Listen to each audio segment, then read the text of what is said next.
Champ, ngayon nakabalik ka na sa Pilipinas. Ano lang pakiramdam? Yeah, natutuwa ako kasi nakabalik ako dito, pero at the same time, hindi talaga masyadong kasi yun nga, natalo tayo sa laban. Alam natin, syempre, hindi ka nakapag-celebrate ng Pasko, hindi ka dahil sa pag-ensayo. So anong plano mo ngayon? Babawi ka ba sa family mo? Magpapahinga ba mo? Opo, kasi marami po yung time na ano ko sa kanila. Babawi po ako sa kanila, tsaka pati na sa anak. Sabi mo nga before the fight na talagang gagawin mo lahat na hindi ka papayag na matapos lang yung laban ng basta-basta. Basta may tutumba at may tutumba. Unfortunately, hindi nga pumabor sa atin yun. Pero wala ka bang pagsisisi na talagang binigay mo lahat, masasabi mo? Wala po kasi yun po talaga yung plano ko at saka yung team na working for that. And ginawa ko po talaga lahat ng makakaya ko sa laban. Sa tingin mo, Champ, saan tayo nabutasan? Sa tingin ko, mas mabilis lang talaga siya. Yun yung pinakamalaking bagay. Yeah. Ngayon, meron ka bang, syempre alam natin, papahinga ka muna, pero meron ka bang inaay na susunod na target?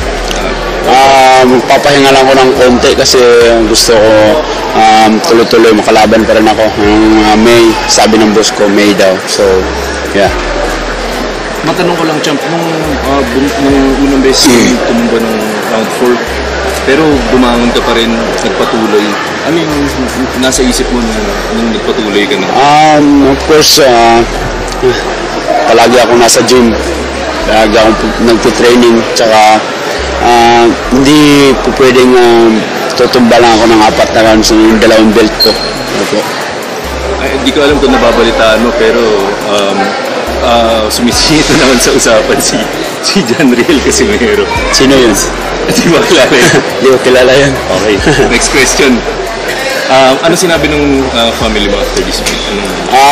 Yun nga, recover lang, tsaka bounce back. Anong message mo, Champ, sa mga sumuporta sa'yo? Maraming nanood, tsaka maraming bumati sa'yo. Nagpapasalamat ako lalo na sa lahat ng Pilipino na tunay na sumusuporta ng boxing. Malaking bagay sila sa amin, lalong-lalo sa aming mga boxers.